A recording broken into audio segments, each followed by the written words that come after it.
The sun was about to set, yet the beggar was still moving from house to house begging for food. When he entered the second house, the woman in the house poured water on him and warned him never to set foot in her compound. He tried to tell the woman that he was only looking for food, but the woman sneered and promised to pour hot oil on him if she enters the house and meet him again when she comes out. The beggar shook his head and laughed inwardly. These were the rich people that wanted him to marry their daughters. These were the people that were ready to give him anything for their daughters to become his. Tradition or no tradition, it seemed he would defy the tradition for his own good. Wasn't it laughable that none of them cared for the poor? Well, his parents presented 4 beautiful maidens to him, and he had chosen to test them all before deciding on whom to marry. What he wouldn't do was to marry a woman who would turn his kingdom into something else. They were all beautiful, but he was out to find the one with the most compassionate heart. According to the gods, his wife must come from one of the 4 homesteads. To cap it all, the 2 families he had entered had treated him not just as a beggar but a leper, including the particular ones he was to marry. He strapped his bag and began to move again. Now he was heading to the 3rd family. Although based on his mother's words, even if others failed his test, this particular one wouldn't. This one was a very big family surrounded by a tall fence. He knocked at the gate, but no one answered. When he pushed the gate, it became open. So he entered without anyone's permission. As he was about to reach the middle of the compound, the gate man came out from nowhere and stopped him. "Who are you? And what are you doing here?" The gate man asked at the same time, trembling. "I am a beggar looking for what to eat. I am hungry. And you think this is the best place to look for food? Does this place look like a charity organization? Please go out before my boss will see you." The beggar was about to walk away when a very beautiful girl came out from nowhere and stopped him. "Stop there, you!" she yelled, her tiny voice ringing like a bell. The beggar stopped with his hands clutching on his bag. The lady walked briskly and stopped at the beggar's front. "How did you get into this compound?" she said to the beggar. The beggar was about to answer her questions when she turned to the gate man and gave him a thunderous slap. "Who allowed this thing into this compound?" she barked at the gate man. The beggar was dumbfounded. He stared agape. Then the lady turned to him again. "How did you get into this compound, you dirty pig?" she barked, facing the beggar again. "No one, ma. I am looking for food, and so I decided to come and check if there's anything you people can give me." The lady let out a derisive laughter and clapped her hands twice. "You were looking for food, and you entered here to know if we have anything to give you," the lady said with a mocking tone, and the beggar nodded. She moved closer to him and landed him 2 thunderous slaps on both his cheeks. Then she began to release venoms from her mouth. "This is how you people move around in this village, looking for who to steal from. Who knows your intentions when you entered here? And what makes you think that we have food for a beggar like you? Thank your God that I am in a good mood, and also that my father is not around. You would have been handed over to the police to explain to them." She sighed and shook his head. "These are one of the things I must make sure I end if I become the queen of this land. All this nonsense begging has to stop. If you don't have anything to eat, go and die. Let me not say much now." She turned to the gate man again. "Why are you still there staring at me like a cow? Will you remove this thing out of this compound before I descend on you? Thieves, birds of the same feathers. Ugly thing. You are looking for what to eat. You don't know your family." She sighed, pushed her long braided hair backwards. "Have you seen what you have caused? You know that her body is always peppering her all the time." The gate man said angrily to the beggar in front of the gate. "I didn't do anything. I am only a hungry man looking for what to eat." The beggar replied, "Make that hungry kill you there. Don't you know this place before you enter? See, you better thank your God that my boss didn't see you. His daughter had already done his job by slapping me." The beggar murmured, "You know that you beggars have bad mouths. Don't go now until he meets you there. Then you will find out about what I am saying." As the beggar was about to move, he said, "Tell that your Oga daughter that her character is terrible.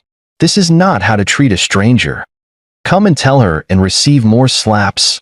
The gate man laughed. "Forget that girl, oh. I pity any man who will marry that broad daylight witch." The gateman laughed and closed the door. The beggar stood still at the spot thinking. That was the very lady his mother recommended for him as the best. She is from a good home. She is respectful and humble. His mother had said. Was that the meaning of respectful? Was that what his mother called being a good girl? It still baffled him that none of them recognized him at all. But how could they? How could they have thought that it was their prince who had pretended to be a beggar? "Let's move to the last one," the beggar said to himself and began to walk away. This particular compound contains one big mansion and one old bungalow. But the girl he was looking for stayed in the big mansion. While moving towards the mansion, he sighted some people in front of the old house, but didn't give them an audience. At the veranda of the mansion sat a man and his family. They had just finished eating their dinner when the beggar arrived. But the plates were on the table in front of them. The beggar stood a bit far talking to them. "Please help me, I need food," the beggar said. When did beggars started to move from house to house in search of food? The lady sitting there asked, and others shrugged. "Young man, did you give me any food to keep for you? Does this place look like a marketplace in your eyes?" The man of the house asked. "No, sir, but I am hungry. I need food.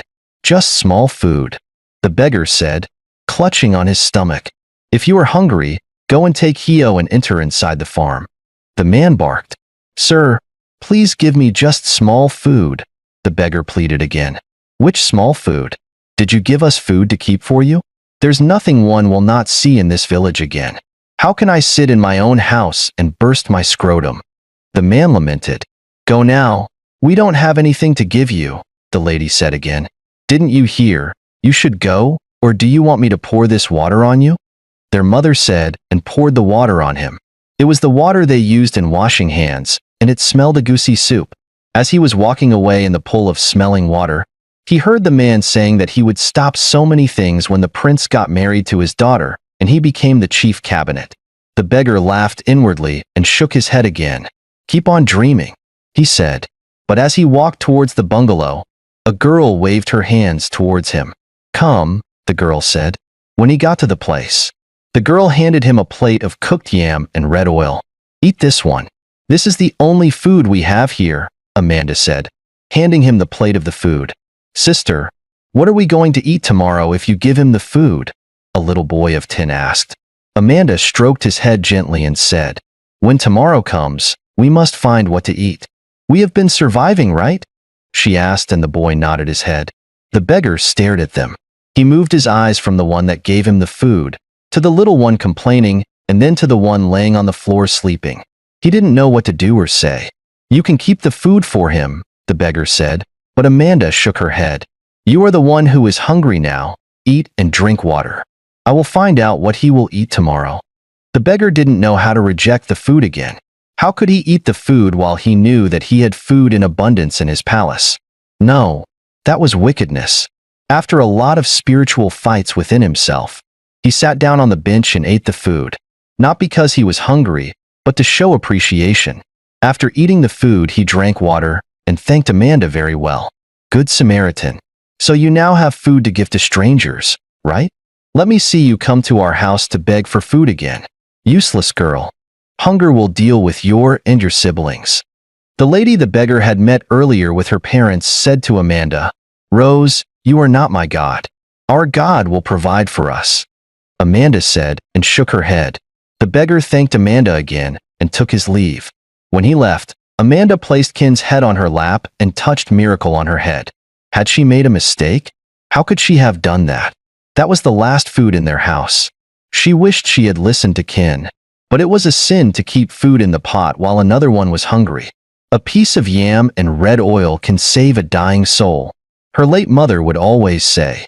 But now it looked as if Amanda had made a very big mistake. Amanda's mind whirled away as she continued to think about what they would eat the next day. The only thing remaining in their house was that little yam in the pot. She knew that her uncles wouldn't give them anything, not even the scraps on the ground. The hunger and poverty had eaten deep into them.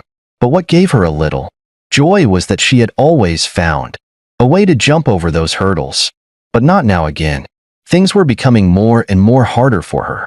Miracle and Ken's school would soon request for school fees. She didn't know where the money would come from. She had dropped out of school to help her siblings. But now it felt like she was about to fail them. Eating good food had become a privilege for her and her siblings. And school was about to become a luxury as well. She had done so much work to see if she could pay the school fees before the school authorities start their disturbance. But now it seemed like what happened before would repeat itself again. The school headmaster had told her that he would send 2 of them out of the school if she didn't pay their school fees on time. Mandy knew that the headmaster had been trying for her. At times he used to collect half of the payment from her, all because of their father's benevolence fund towards the school when he was alive. The only work remaining for Mandy to do was to join prostitution, which she promised herself never to do. She vowed never to disgrace her late parents, or to do anything that countered the good training given to her. She still believed that one day that everything would be fine. Mandy and her siblings were born into riches in Lagos. When I say riches, I mean massive wealth. They were born with a golden spoon. Their father was a renowned businessman at the trade fair market in Lagos. He was a very big importer who deals in importation of motor parts. Many people sang his praises both in Lagos and in the village. He was very good at helping people. He was one of those that saw that things of God were moving in order because he would always donate so much money in the church. He helped so many widows and widowers. He also built houses for some of them. In Lagos, he had so many tenant houses. He was one boss that treated all his apprentices and housekeepers like family.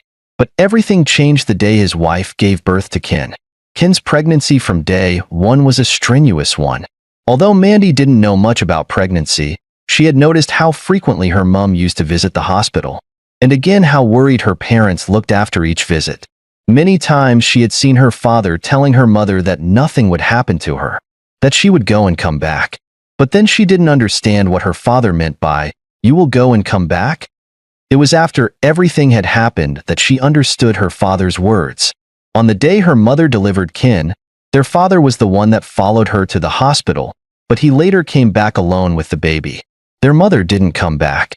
After weeks, they brought her back in a box. Mandy watched the way her father cried like a baby, the way he was beckoning on their mother to come back, the way he asked her severally who she had left the children for.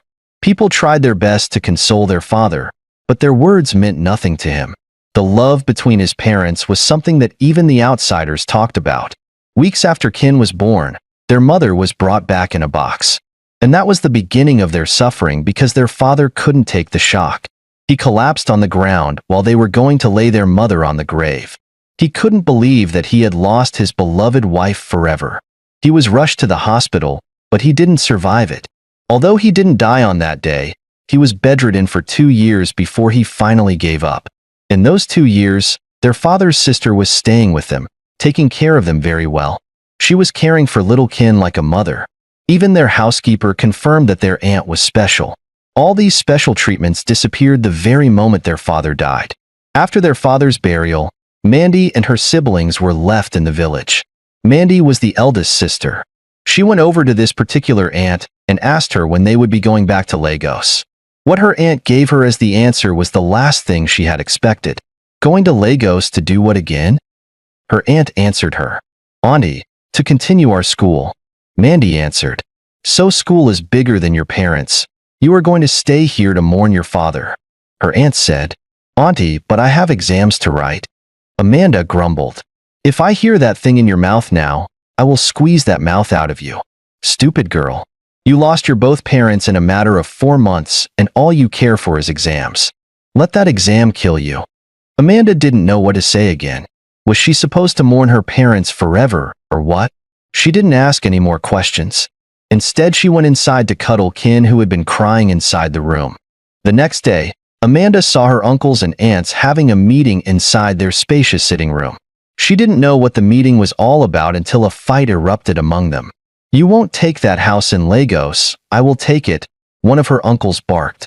Her father had 2 brothers and 2 sisters. "I am your elder brother and I must take that house," another of her uncles said. "No, you won't. You have taken this one here. It is my turn to choose." "I don't even understand you both. You people are talking as if we do not exist. What about me and sister?" One of her aunts asked. Forget about your own. You people are women. We will give you people something.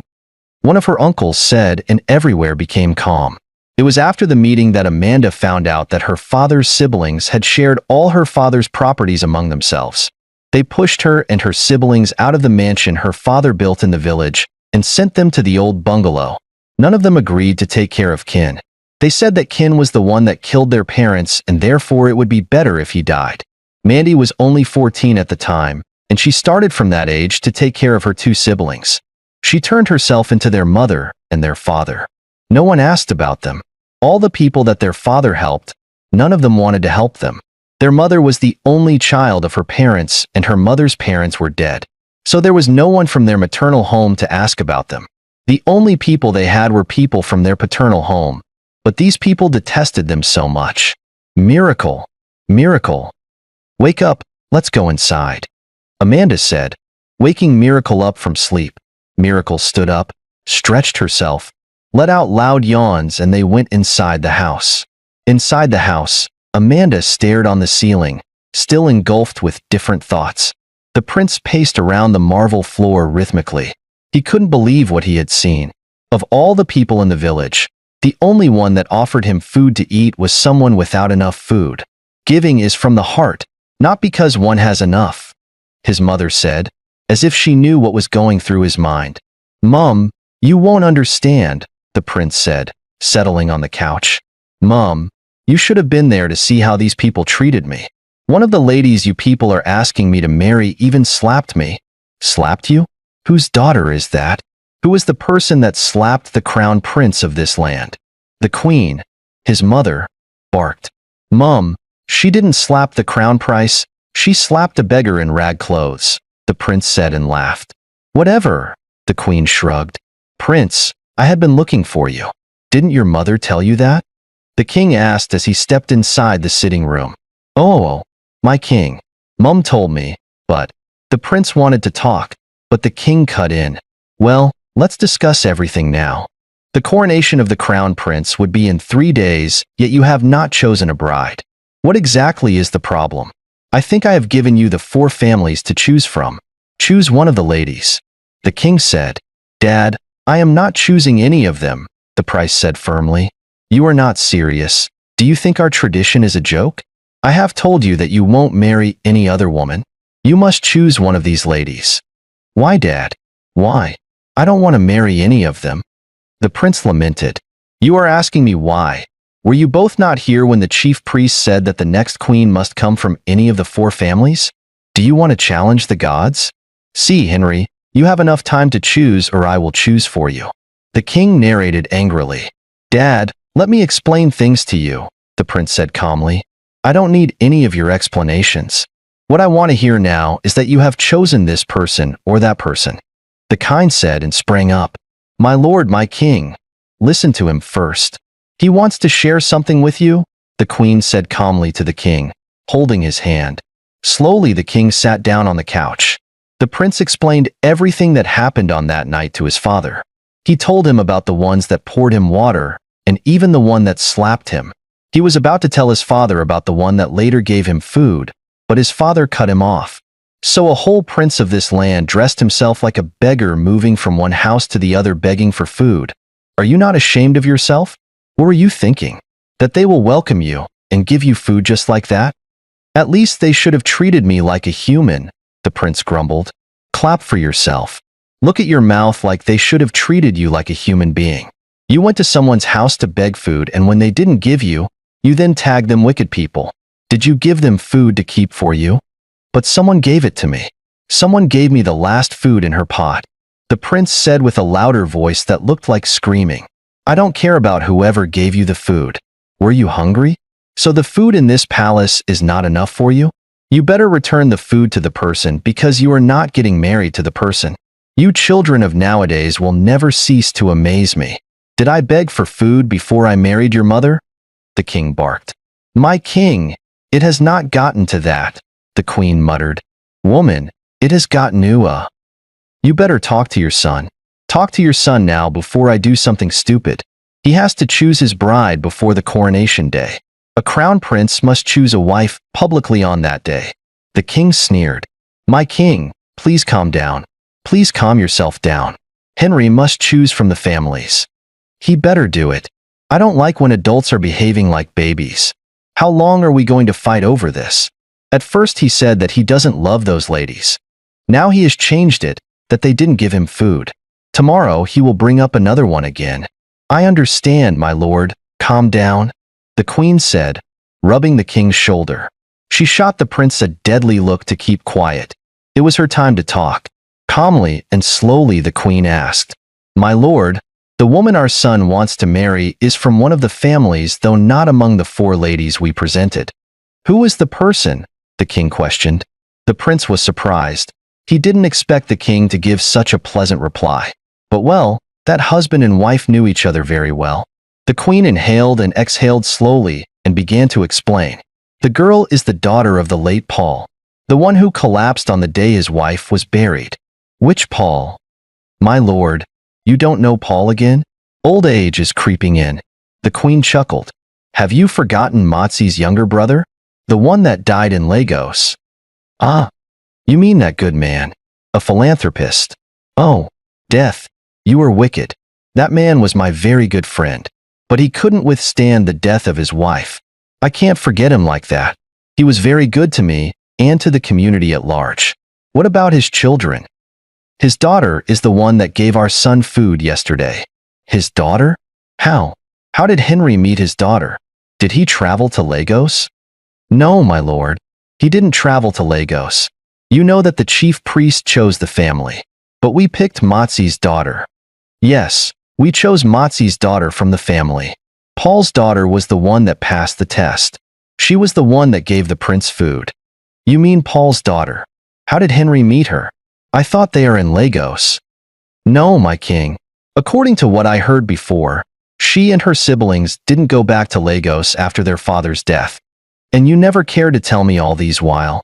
Mozzie told me that they had gone back to Lagos, and each time I asked about them, he will say that they were fine.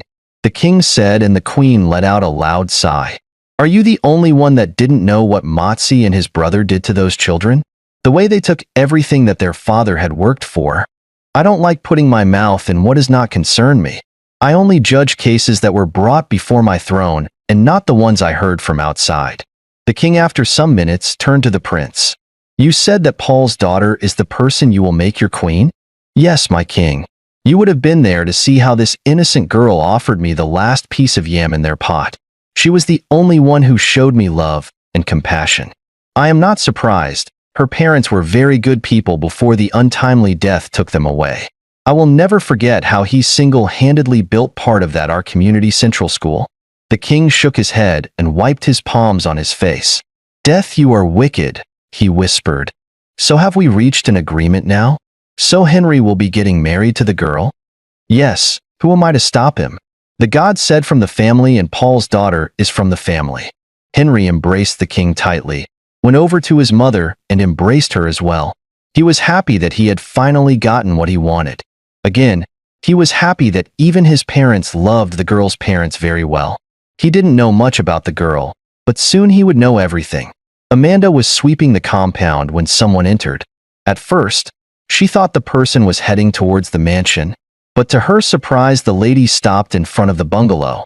She dropped her broom and went to the lady. Good morning, Amanda greeted. Money, the lady replied. She hesitated before handing Amanda a black nylon. The queen said that I should give you this? The queen? Amanda asked, dumbfounded. She opened the bag slowly and screamed. You said the queen, she asked, and the lady nodded her head. Jesus Christ. The queen gave you all these to give me. She began to touch them one by one, and as she did, she mentioned their names. Rice, beans, Maggie, Mangala fish, onions, crayfish. Amanda swooped low and knelt on the ground. Tell the queen that God will bless her. Tell her that she will never lack anything in this life. For remembering me and my siblings today, my God will shower her with massive blessings. She will live long to eat the fruit of her labor, to see her children. The God I serve will always be there in the time of her needs. As she remembers an orphan like us, my God never forsake her. In the midst of praying, Amanda burst out crying, cascade tears streaming down her face, flowing down like a river. The lady calmed her down and then lifted her up. "Wipe your tears, my dear. Our God is alive. I will pass all these beautiful prayers across to the queen." When the lady left, Amanda danced around and took the bag inside the house. She had forgotten that she was sweeping when the lady came in. She left the broom outside the compound and went straight to the kitchen to cook. She made a very delicious jollof rice and mangala fish. They had never eaten such food since they came back to the village. Ken and Miracle felt like throwing themselves on the ground when they returned from the stream. The joy was massive. It choked them up. They hadn't expected such luxurious food. Amanda had promised to look for what to cook before they returned, but definitely not rice. Rice and mangala fish was a luxury, a rich man's food, the type their uncle ate with his family every Eek market day. Ken and Miracle also prayed for the queen. After eating the food to their satisfaction, they went inside the room and slept. It didn't matter that they slept in the night. The food was so intoxicating like alcoholic beverages that it left them sleepily. The queen sat on a chair grinning. The prince was also there with her. They were both happy. The lady had told them how happy Mandy was when she received the gift of the food items, and also how she bursted out into cry when she was praying for the queen. "I am glad that you found this girl," the queen said to the prince. "Who knows what they had been passing through? Mum, I think they had been mistreating them badly. Based on what I saw yesterday night, I think their uncle is a bad person. You need to see how his daughter was talking to this girl because she gave me food. Hunger will kill you and your siblings. This is what she said to the girl when she saw me eating. Tomorrow we will find out who hunger will kill and who it will not kill," the queen chuckled. "The day is so bright as if it knows that something great was about to happen." The elders said that their ancestors had a meeting with the weather and that they had told the weather to hold both rain and sun. The weather, after staring at them, agreed and nodded its head. That was why the weather on every coronation day was always mild and comforting. People moved from here and there. All the palace maids and guards were so busy with arrangements. Some were helping to set the canopy. Others were helping to set the chair. Many things were going on at the same time. It was a great day. In a way, it seemed as if it was the highest occasion in the community. Although one would say that the coronation of the king was the highest, but what made the coronation of the crown prince above it was the choosing of the bride. Many people came from far and near to witness the time the crown prince would make his choice. It was always a beautiful and remarkable ceremony. The queen moved briskly inside the house with her personal maids. They had finished decorating both exterior and interior, and the queen was moving around to examine them, to know if they had given her what she wanted. Henry wasn't just a crown prince, but his only son. So it was in her place to make that day a memorable day for everyone. Rose put on a very beautiful long green gown that hugged her body so tight. Her long hair is so smooth and straight. She was looking so gorgeous, and she had also learned to walk like a queen. Her father optioned to take her to the palace, but she declined. She wanted to trek to the palace so that many people would see her, so that they would see their queen-to-be. Her intuition told her that the prince would choose her. She wanted people to admire her beauty. She paused abruptly when she reached in front of the bungalow. Amanda and her siblings sat in front of the house eating their lunch. Rose coughed to draw their attention. "I need you people to come to the palace. I want people that will chant my praises when the prince picked me as his queen," Rose said to them. Amanda looked at her siblings, and they all smiled. "Our Majesty, don't worry, we will come," Miracle said with a mocking tone. "Are you talking to me like that?" Rose flared up. "Rose, hold yourself before you spoil all your beauty. Being angry doesn't suit you today.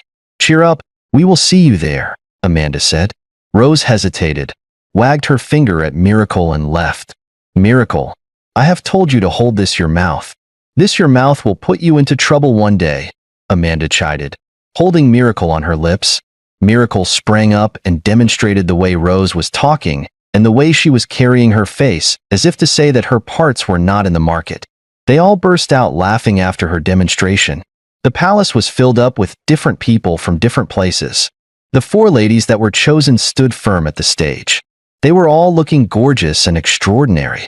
From their hair to their toes were screaming luxury, each casting a deadly look to the other. The prince was going to choose only one person, one out of the four, and each of them prayed to be the chosen one. Their families await in anticipation. It was a day they had been looking for. It was a great honor for your daughter to be identified as the queen of the land, if not for anything, for the respect that comes with it. People had finished eating and drinking, and it was time to do what brought them all to the palace. The chief priest came out, convulsed around, and then stopped abruptly. He raised up his face to the sky, brought it down, and smiled. "What a mysterious day," he muttered and began to laugh.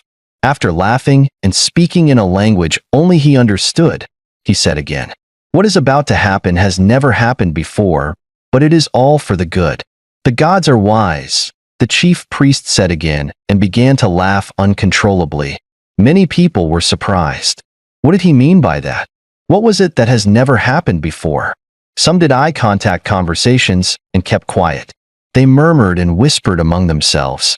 The chief priests waved his left palm, and the drummers began to hit it fiercely. Then the prince walked up to the chief priest. The prince was asked to go up to the stage and make his choice, to present a woman who would run the kingdom with him. Many eyes were fixed on him, all attention on him. Some were staring agape. The parents and siblings of the four ladies all hoped for the prince to choose their own. They held their hopes in their hands. Slowly and carefully, the prince climbed the stage and began to examine them one after the other. He scanned them each from head to toes, moved from this side to that side, moved around them. Then he stopped at their front and shook his head. The four girls widened their eyes in horror. They were each anticipating to be chosen. What happened? They reasoned. The prince turned to the crowd and shook his head again with an expression that showed that none of them was qualified to be his wife. A thunderous noise erupted from the crowd. People stared at each other. "My prince, you will have to choose one of them."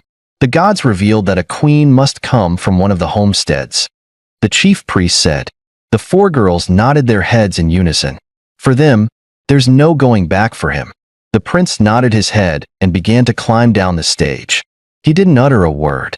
He quietly moved at the back of one canopy, rolled his eyes this side and that side. Then he saw her. She was there sitting absent-mindedly, talking to her siblings. Her clothes were not that beautiful. She didn't put any makeup on. Her hair was just her natural hair that she packed in cornrows. Yet she was beautiful, shining like a morning star. The prince walked towards her and grabbed her hand. Everywhere stood still. The whole place felt like a place where they had poured cold water. No. Amanda's uncle didn't know when he screamed, but thank God for his wife that reminded him where he was, and he shut up immediately. Amanda's eyes widened in horror. She was terrified. She looked at her siblings and saw the fear in their eyes. Even she was afraid. She didn't know what to do. She thought she had committed an offense. The four girls at the stage began to sob silently. On top of the stage, in front of the crowd, the prince raised Amanda's right hand and said, "Behold, this is the woman after my heart, the woman I will call my own." Amanda's uncle collapsed on his chair, and his wife began to fan him with her wrapper.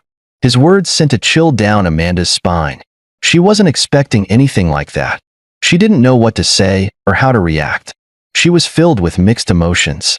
People stared at her. The queen went there and embraced her tightly. Yet Amanda hadn't found her tongue. She fixed her gaze on the ground like a sheep ready to be slaughtered. It was too much for her. It was overwhelming. Slowly the four girls climbed down the stage, leaving only the prince and Amanda, their faces caked with griefs. Rose cast a deadly look at Amanda, shook her head and left. The chief priest convulsed around and hit his mantle on the ground. The mantle vibrated the ground, and then the prince began to talk. "My people, I greet you all," the priest said, pushing the air with his left palm. "We greet you," the crowd roared. "Remember, the gods said that I must pick one maiden among the four homesteads. This girl here is from one of the homestead. I hope everyone knows her." "Yes, we know her," the crowd roared. "She is the daughter of the late Paul. We all know Paul and his wife very well. She is exactly like her parents. I was the beggar who moved around the day before yesterday begging for food." The crowd stared surprised. They didn't understand him, but the people he was talking to understood. They knew themselves. Amanda was shocked. She accidentally lost her balance. but the prince held her hand tight. She looked up at the prince and brought her face down. She was only helping a hungry man without knowing that he was a prince. What a mysterious day it was. Are you people surprised? Some poured water on me. One even slapped me, all because I was asking for food. She is the only one that offered me the last piece of yam in her pot. Where is our humanity? We do not have conscience anymore. Well, no need for all these long talks. She grinned and faced Amanda. For offering the only piece of yam in your pot to me, I will make sure that you and your siblings never lack anything in this life. The prince said to Amanda, and she remembered her mother's words again. A piece of yam and red oil can save a dying soul. The chief priest came up to the stage and crowned him the crown prince of the kingdom. It was really a memorable day for everyone that came to the palace. After the celebration, with the help of the prince and the king, Amanda and her siblings retrieved all her father's properties both in the city and in the village. Her uncle was chased out of the mansion to the bungalow. People praised Amanda for her act of charity towards the prince. Amanda and the prince got married, and they made a very beautiful couple and ruled the king with love and harmony. Everyone in the village loved their story and also used it to teach little children the benefits in the act of giving.